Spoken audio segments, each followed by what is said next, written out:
Hi, my guys! Good morning sa inyong lahat.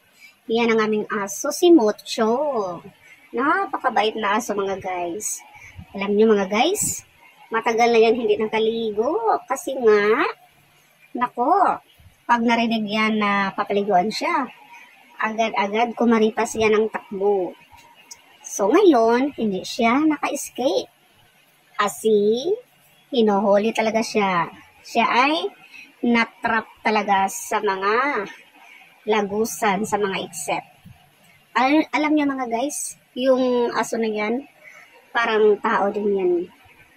Kasi nga, nung nagkasakit siya, alam niyo, lumapit yan sa akin. Tapos parang nagparamdam siya. Tapos, dyan sa may daanan, yan, parang nagharang siya doon sa daanan para lang siya na mapansin ko. Ayan nga, parang nag-ano siya guys, nagsalimuang. Parang nagsalimuang siya. Parang, kumbaga na-convulsion. Yun pala, may lagnat siya. Tapos, nang hinawakan ko ang init ng katawan, kaya pinapainom ko siya ng Biogesic. Pagkatapos, after 30 minutes, ayan, na okay na siya. Tapos, ayan, lumakad siya. Then, dumating yung time na nagkasakit na naman siya, talagang pinapa-injectan ko siya ng antibacterial at saka yung sa mga niya, yung mga garapata. Alam niyo mga guys, awang-awa talaga ako sa aso na yan. Kasi mabait siya. Tapos parang tao yan, parang may may isip. Basta guys, super mabait yan na aso. Hindi yan nangangagat guys. Minsan nga nakakainis kasi kung may tao, hindi yan, hindi magtatahol. Magtatahol lang siya pag nakalis na yung tao. Oh my goodness.